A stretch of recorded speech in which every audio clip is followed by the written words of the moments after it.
नमस्कार, मैं हूँ रेखा। डीडी बिहार के खास कार्यक्रम बिहार बिहार में आप सभी दर्शकों का बहुत बहुत स्वागत है। एक नई सुबह की शुरुआत हो चुकी है और हम अपने विशेष मेहमान के साथ इस कार्यक्रम में उपस्थित हैं।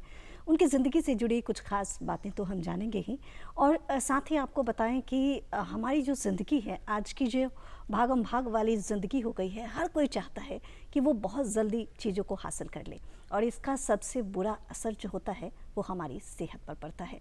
कई ऐसे उपाय हम करते हैं, हम जिम जाते हैं, हम मॉर्निंग वॉक करते हैं, लेकिन हमारी कोशिश ये होती है कि हम स्वस्थ रह सकें और स्वस्थता बनाए रखने की दिशा में एक बेहतर माध्यम है योग करना।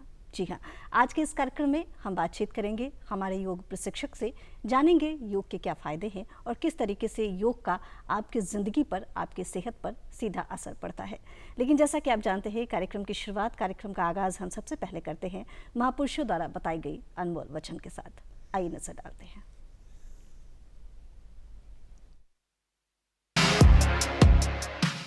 स्वामी विवेकानंद ने कहा था, खुद को कमजोर समझना सबसे बड़ा पाप है।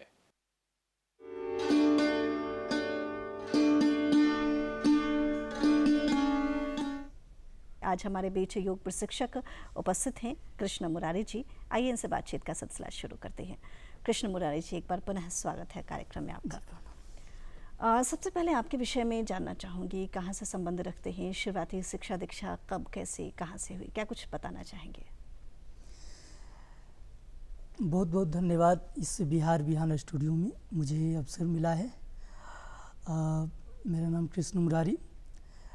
मेरा जन्म स्थान बलियारी गांव है, वारसलीगंज जगह है, नवादा जिला। 2011 में मैं योग से जुड़ा हूँ। पतंजलि योग पीठ हरिद्वार योग ऋषि स्वामी रामदेव जी महाराज से मुझे आशीर्वाद मिला 2011 में। अगर इससे पहले की बात करें तो 2006 में मैं पेड़ पर से गिरा था और मेरा पूरा शरीर बिल्कुल खराब हो गया था।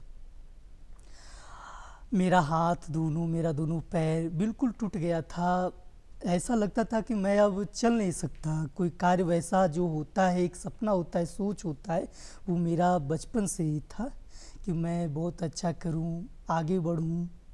और यह मेरे घर गार्जियन का भी बहुत रहता था कि ये अच्छा करी। जब मैं पेड़ पर से गिरा तो वो सारे जो हमारा सोच था कुछ करने का, वो बिल्कुल ख़त्म हो गया था।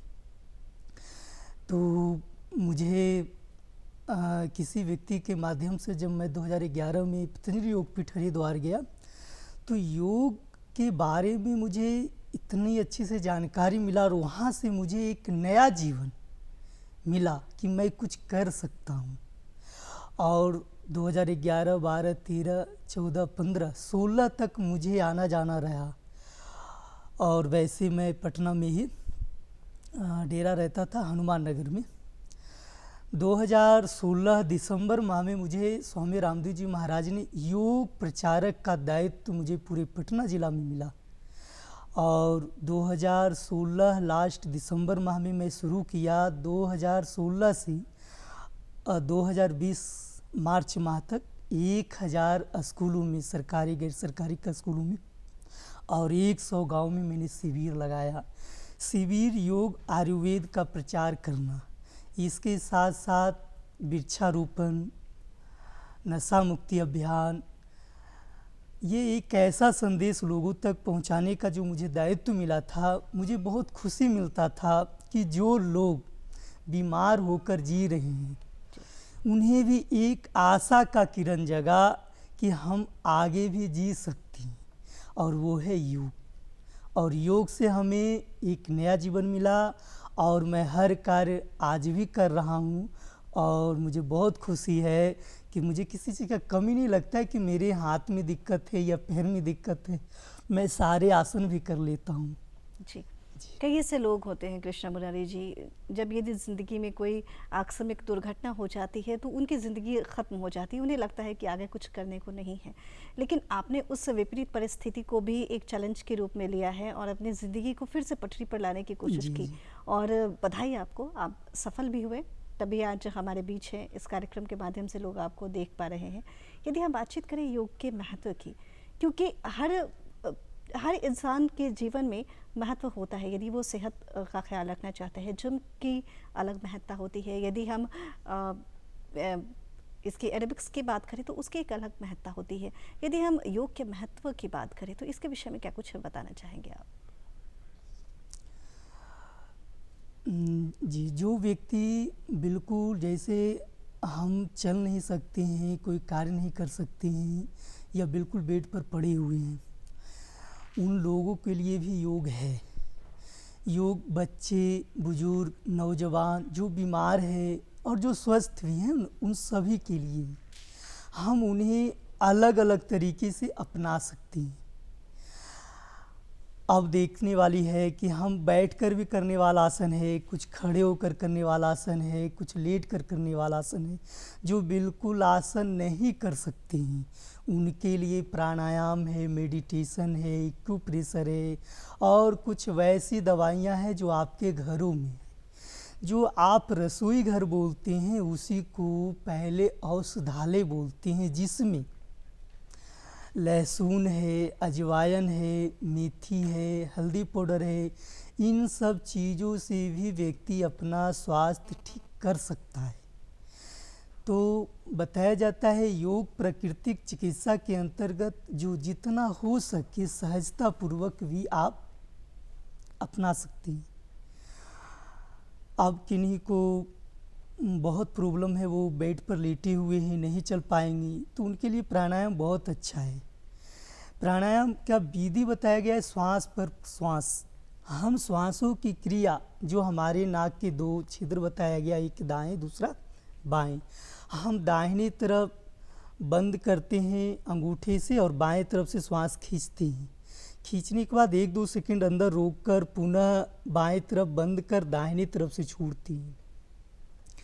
यह टाइम जो है समय इसका लगभग 3 सेकंड तक छोड़ते हैं, पुनः 3 सेकंड तक खींच लेते हैं।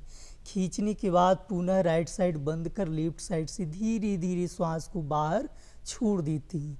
तो उस समय उनको पहले लगेगा कि हमारा एक तरफ बंद है और ऐसा होता है। और इस क्रिया करने से उन दोनों जो स्वर है दाएं और बाएं वो चालू हो जाता है। और आपको बता दूं यह इतना अद्भुत लाभ है कि अगर दोनों चले तो उनका मन स्थिति अच्छा रहता है। एक नई उमंग, एक नई उत्साह, एक नई ऊर्जा, उनको कभी भी निगेटिव सोचने की जो विचार भावनाएं आती वो बिल्कुल खत्म हो जाता है। जी, यानी हम योग की बात करें तो मुझे लगता है कि हर सिचुएशन में, हर परिस्थिति में योग के फ़ायदे हैं और उसे आप करते हैं कि तो ज़िंदगी में एक नई स्फूर्ति का संचार हो जाता है। यदि हम बात करें कृष्ण मुरारी जी, आपने विद्यालयों में जाके योग का शिविर लगाया है, बच्चों के बीच में जाके योग का शिविर लगाया है। यदि निजी स्कूलों की बात करें, यदि सरकारी स्कूलों की बात करें, हर जगह आपने शिविर लगाए हैं। कैसा माहौल देखा आपने बच्चों में, कैसी रुचि है योग को लेकर? जब मैं किसी स्कूल में जाते थे तो सबसे पहले जो वहाँ के टीचर होते थे, अध्यापक होते थे, उनसे हम बातचीत करते थे, अपने बारे में परिचय देते थे।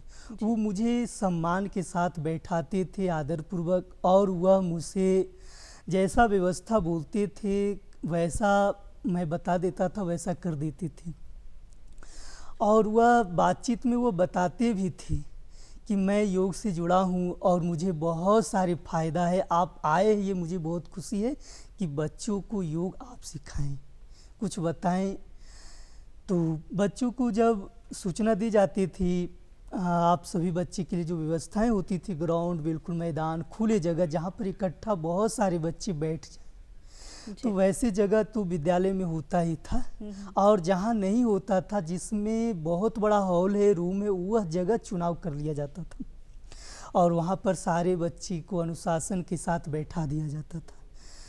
बैठाने के बाद जो मेरा जगह मिलता था, वह जगह पर बैठने के बाद जो बच्चों को मैं योग सिखाता था उसमें वो रुचि जग जाता था, क्योंकि उसमें जो अभाव होता था, जो प्रॉब्लम होता था, वो है मानसिक प्रॉब्लम।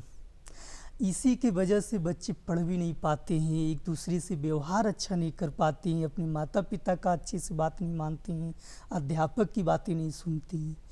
तो योग में मैंने देखा, योग कराते कराते उनकी बातों को, योग के अंतर्गत जो विचार होती है, जो भाव होती है, एक समन्वय भाव कि हमें कैसे अपने जीवन को उत्कृष्ट जीवन जीना है, एक अच्छे महामानव के रूप में जीवन जीना है, इन विचारों को भी हम बच्चों के बीच में रखते थे और उन्हें बहुत अच्छा लगता था। और यही योग के जैसे, योग में क्या है ना, आसन है, प्राणायाम है, तो जो आसन बच्चे के लिए होता था, जैसे सूर्य नमस्कार है, बैठकर करने वाला आसन जिसमें पद्मासन है, मंडूकासन है, गोमुखासन है, वक्रासन है, ये सब आसन बच्चे को आसानी से कर लेते थे। इसी के साथ हम लोग हास्यासन, तालीवादन, सिंहासन करवाते थे।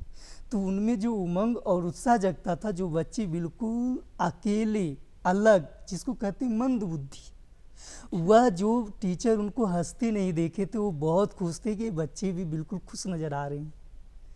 और आपको बता दूं, योग के बाद बच्चे भी बहुत खुश होते थे और वो फिर आगे आने के लिए मुझे प्रेरित करते थे। तो मेरा जो सेवा था पतंजलि योगपीठ हरिद्वार से स्वामी रामदेव जी महाराज की तरफ से प्रत्येक गांव, प्रत्येक जिलों में जाकर, प्रत्येक स्कूलों में योग आयुर्वेद को जन जन तक पहुंचाना है। तो मुझे जब बोला जाता था तो मुझे समय रहते फिर मैं दोबारा आ जाता था। तो उसे बहुत बेहतर अनुशासन के साथ बच्चे बैठे मिलते थे और जो भी मैं बताता था वो शुरुआत में तो नहीं समझते थे, लेकिन उसे बार बार रिपीट करते थे, वो अच्छे से भी बच्चे कर लेते थे। और आपको बता दूं, खड़े होकर करने वाला आसन है जो वृक्षासन है, इसमें बच्चों में बताया जाता है जिसको मेमोरी पावर बोलते हैं, वो कमज़ोर होता जा रहा है, इससे बिल्कुल स्ट्रॉन्ग होता है। तो वृक्षासन, इस खड़े होकर ताड़ासन, तिर्यक ताड़ासन, इससे शरीर का विकास होता है। तो आज के दौर में सभी स्कूलों में भी योग को अनिवार्य कर दिया गया है। जी, बातचीत चल रही थी कि स्कूलों में किस तरीके से बच्चों के बीच में आपने योग का प्रशिक्षण दिया है और बच्चों में जो व्यवहार परिवर्तन आया है उसके विषय में आपने बताया था। चाहूँगी कुछ एक ऐसे सूक्ष्म आसन के विषय में आप बताएं ताकि जो दर्शक देख रहे हैं वो जान पाए कि किस तरीके से योग करके वो उसका फ़ायदा उठा सकते हैं। जी बिल्कुल। सूक्ष्म व्यायाम का अर्थ होता है कि हम छोटे छोटे आसन, जैसे हाथ का, पैर का, गर्दन का, और उसे कोई भी आसानी से कर सकते हैं। बच्चे हैं, बुजुर्ग हैं, बीमार हैं, वो बेड पर बैठे हुए हैं, वह सब भी आसानी से कर अपनी उन समस्याओं को ठीक कर सकते हैं जो हाथ के कलाई में जॉइंट में दर्द रहता है, एल्बो केहनी में रहता है, कंधे में रहता है, गर्दन में रहता है। इसके अलावा वो बीमार ना हो, वो स्वस्थ रहे, इसके लिए सूक्ष्म व्यायाम आसानी से कर सकते हैं। तो इसमें है कि आप चेयर पर भी बैठकर कर सकते हैं, ज़मीन पर भी बैठकर कर सकते हैं।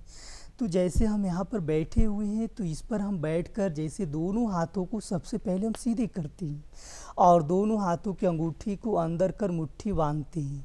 दोनों हाथ बिल्कुल खींचा हुआ सीधा रहता है, पीठ गर्दन सीधा रहता है और इस कलाई को हम दोनों हाथ की कलाई को चारों ओर धीरे धीरे घुमाते हैं, राउंड करते हैं चारों ओर। इसमें श्वास गहरा लंबा चलता है, धीरे धीरे श्वास खींचते हैं और पुनः धीरे धीरे बाहर छोड़ते हैं। इस प्रकार से इस गति को आप बढ़ा सकते हैं।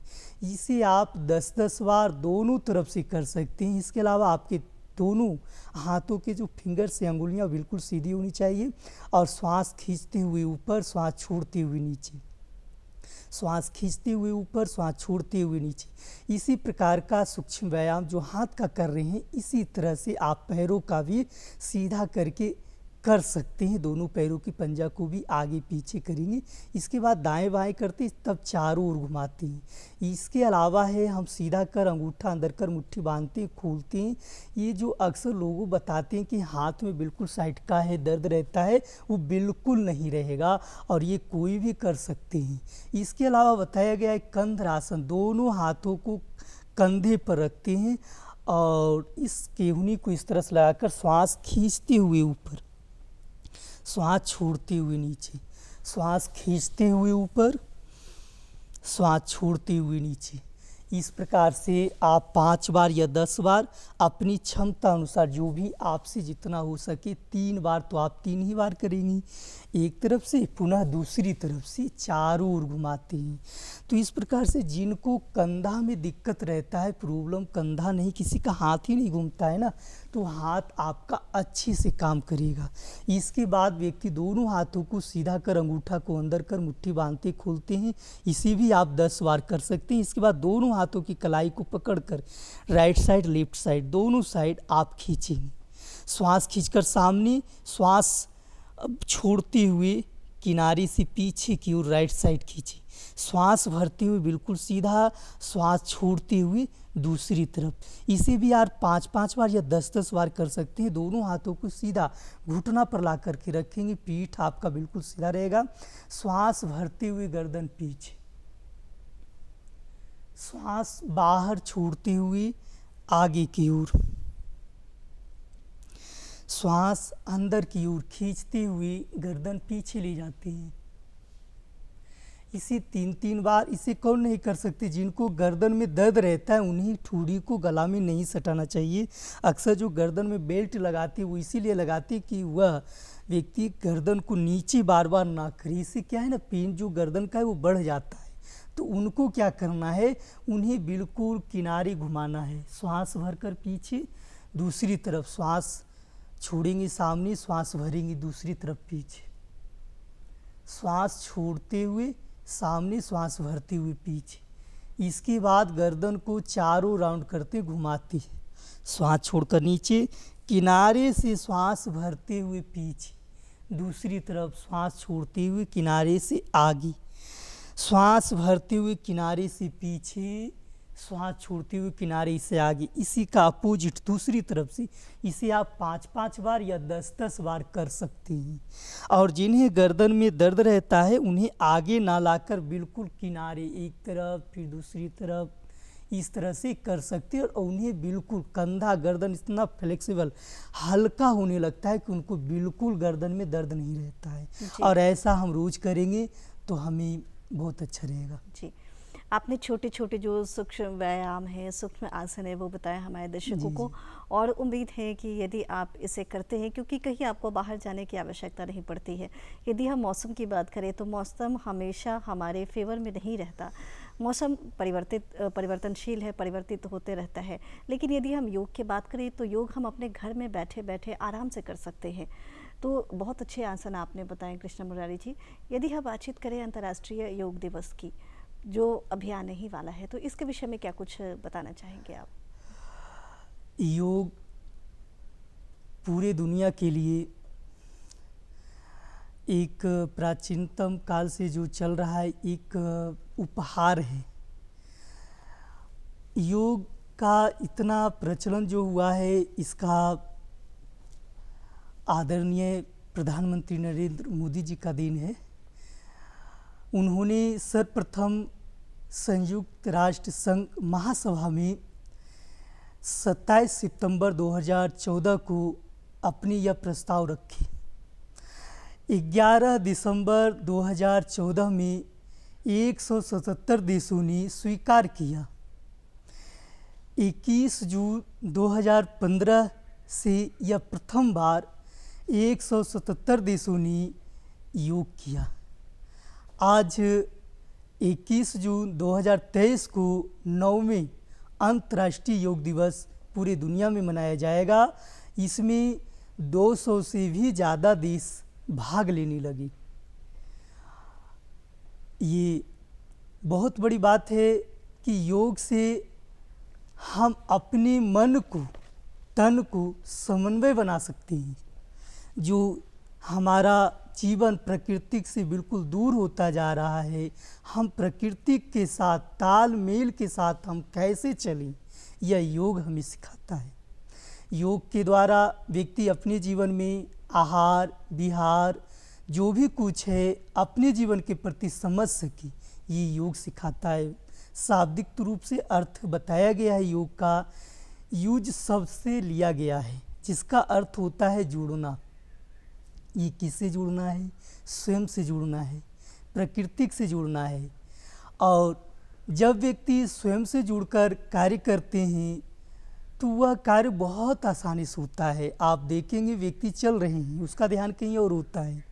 व्यक्ति भोजन बना रहे हैं या कोई स्टूडेंट्स विद्यार्थी पढ़ाई करते हैं तो उनका ध्यान कहीं और रहता है। तो बताया जाता है योग के साथ अपने जीवन को चलाएं तो हमारे जीवन अच्छा होता है, सार्थक हो जाता है। और योग हमारे जीवन का एक अमूल्य चीज़ें हैं जिसे हम अपनाकर स्वस्थ तो रहेंगे ही, हमारी आयु की भी वृद्धि हो जाती है। यदि हम बात करें आज के भागम भाग भरी ज़िंदगी की, तो हर कोई परेशान हो जाता है क्योंकि दिन भर काम करना है। 24 घंटे में पहले का समय था कि इंसान काम भी करते थे, अपने शरीर को आराम भी देते थे।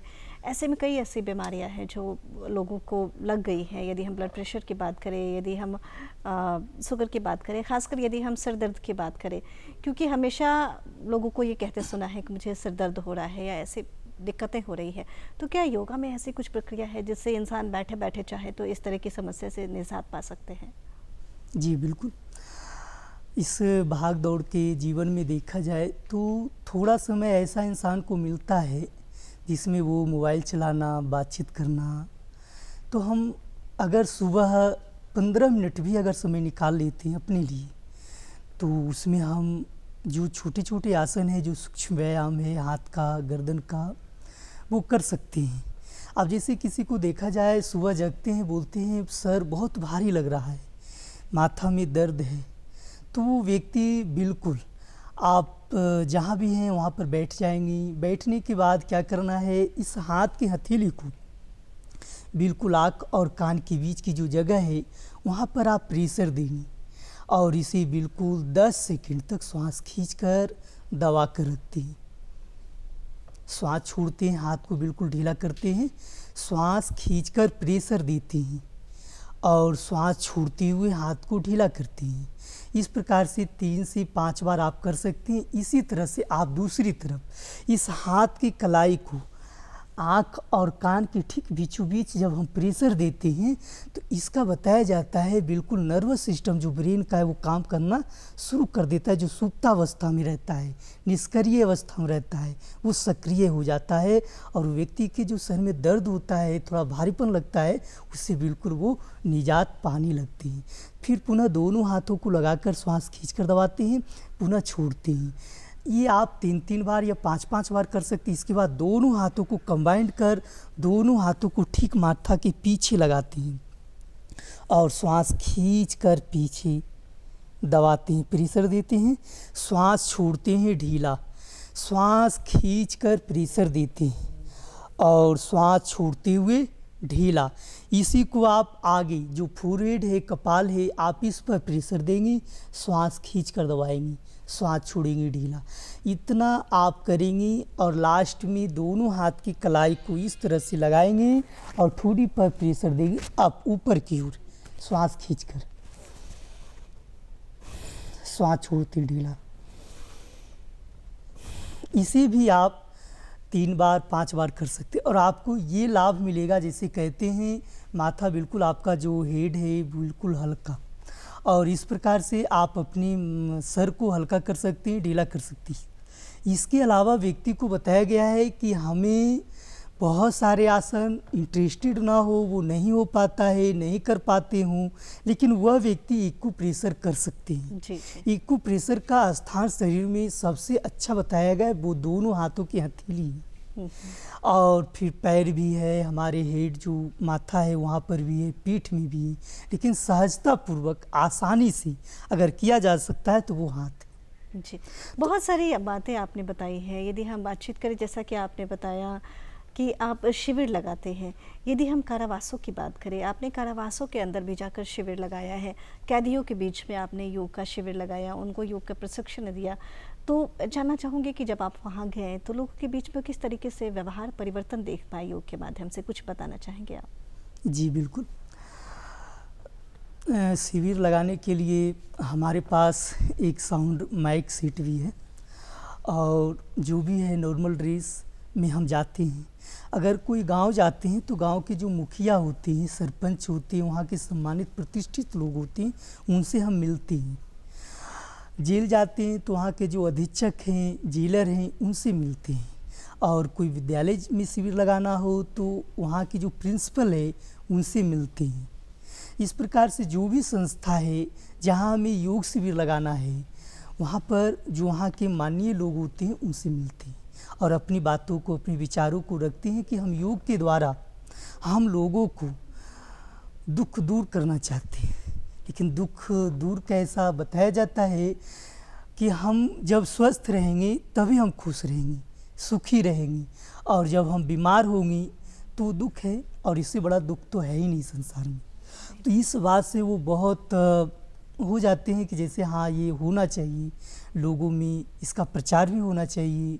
लोग बहुत सारे आज बीमार होते जा रहे हैं जिसकी चिकित्सा आसानी से हॉस्पिटलों में भी संभव नहीं है। तो इन बातों को वो मानते हैं, स्वीकार करते हैं, और वो मुझे जगह देते हैं जहाँ अधिक संख्या में लोग बैठते हैं। तो जहाँ जहाँ भी मैं विद्यालय में गया, गांव में गया, स्कूल सरकारी हो या प्राइवेट, मैं बेऊर जेल, पटना और हाजीपुर जेल भी गया। तो वहाँ पर जब मुझे जगह दिया जाता था, जो लोग बैठ जाते थे तो उन्हें हम विभिन्न प्रकार का आसन बताते थे। जैसे घुटना में दर्द है तो घुटना संचालासन कैसे करना है, किन्हीं को मोटापा, फैट बढ़ा हुआ है तो हमें कौन से आसन करना है, हमें गिरवा आसन करके गर्दन का बीमारियों को ठीक कैसे कर सकते हैं। किसी का आँखों की प्रॉब्लम है या स्किन प्रॉब्लम है, डायबिटीज़ है, ब्लड प्रेशर है, अर्थराइटिस है, लकवा है, गठिया, ऐसी बीमारियों से भी निजात पाया जा सकता है। तो हमारा जो शिविर होता था 5 दिनों का होता था। उन 5 दिनों में जो लोगों को लाभ मिलता था, बोलते थे कि हम ज़मीन पर नहीं बैठ पाते।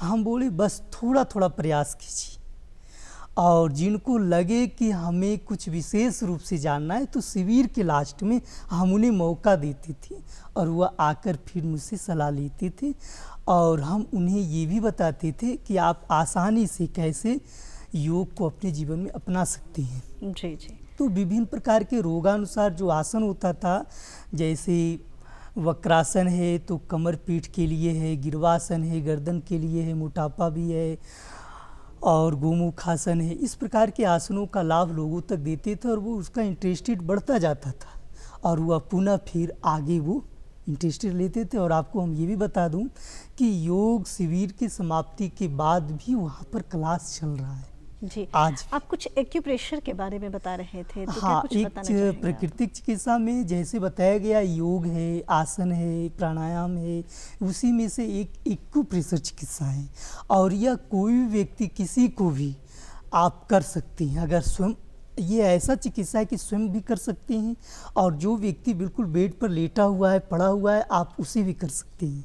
और एक्यूप्रेशर चिकित्सा का स्थान बताया गया है, सबसे आसान है वो हाथ है। तो हाथ में आप देखेंगे ये पूरे शरीर का नक्शा है।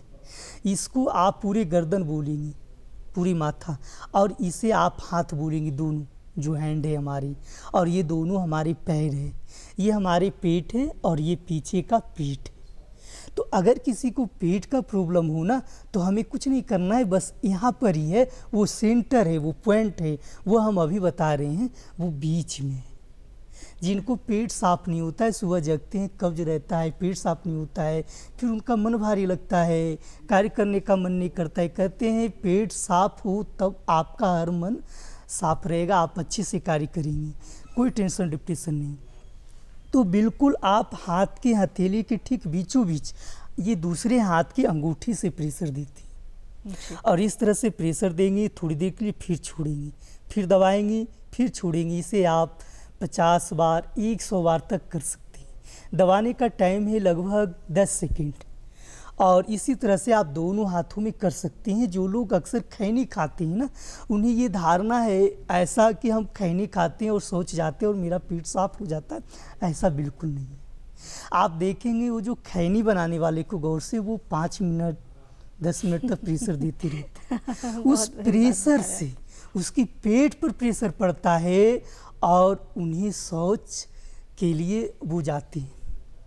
तो ये हो गया, बताया जाता है। दूसरा और है इसके हर्निया, जिसको हर्निया है वो भी ठीक कर सकती है। तो जिसको मैंने प्रेशर दिया है वो खुद बताया मुझे लाभ मिला है। आज भी वो फ़ोन करके बोलते हैं कि आप आइए एक बार और कुछ लोगों को बताइए। अगला हम आगे चलते हैं। जब किसी को गर्दन का प्रॉब्लम हो ना, तो यहाँ पर जो हमने बताया ना, ये गर्दन, ये गला का है आगे और गर्दन का है पीछे। अगर आप चारों ओर प्रेशर देंगे, जिसको कहते हैं गर्दन घूम नहीं रहा है, कंधा में प्रॉब्लम है, आप उन्हें बिल्कुल इस तरह से प्रेशर देंगे, दबाएंगे, छोड़ेंगे चारों ओर, तो उनका गर्दन घूमना कम हो जाएगा। जी, छोटे छोटे ही सही, लेकिन आपने कई ऐसे आसन बताए हैं कृष्ण मुरारी जी, जो यदि हमारे दर्शक देख पा रहे हैं तो उन्हें बहुत ज़्यादा फ़ायदा हो रहा होगा और वो कर भी पाएंगे। चलते चलते क्या कुछ मैसेज देना चाहेंगे हमारे दर्शकों को? जी हाँ, अब है कि चलने के लिए अगर हम देखेंगे खड़े होकर करने वाला जो आसन है ताड़ासन, हाँ, दोनों हाथों को कंबाइन कर माथे पर रखते हैं और श्वास खींच करके आप ऊपर की ओर खींचते हैं, श्वास छोड़ते हुए वापस, श्वास भरते हुए बिल्कुल ऊपर की ओर खींचते हैं। इसे 5 बार कर सकते हैं। इससे पेट भी साफ होता है, बच्चे करेंगे तो लंबाई बढ़ेगा और जिनको शरीर में मोटापा है उसके लिए बहुत अच्छा है। फिर राइट साइड, लेफ्ट साइड, ये तिर्यक ताड़ासन है। फिर आप दोनों हाथ कमर पर रख करके श्वास भर करके पीछे जाएंगे, श्वास छोड़ते हुए आगे आएंगे। इस प्रकार से 3 से 5 बार आप कर सकते हैं। फिर दोनों हाथ एक तरफ राइट साइड, लेफ्ट साइड, दोनों साइड आप कर सकते हैं।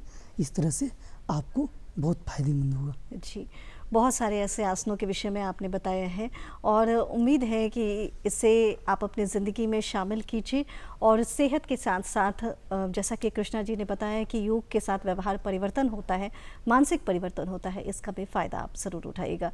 बहुत बहुत शुक्रिया आपका कि आप इस कार्यक्रम में शामिल हुए और दर्शकों से इतनी अहम चर्चाएं की। जी, बहुत बहुत धन्यवाद। तो दोस्तों, आप देख रहे थे ये विशेष बातचीत जो हम कर रहे थे योग प्रशिक्षक कृष्ण मुरारी जी से। कैसी लगी आपको हमारी आज की ये बातचीत? इस कार्यक्रम के विषय में आप अपनी राय, अपनी प्रतिक्रिया देना चाहते हैं, नोट कीजिए हमारा पता है निदेशक डीडी बिहार, दूरदर्शन केंद्र पटना, फ्रेजर रोड पटना 800001। हमारा ईमेल एड्रेस है director.ddkpatna@gmail.com।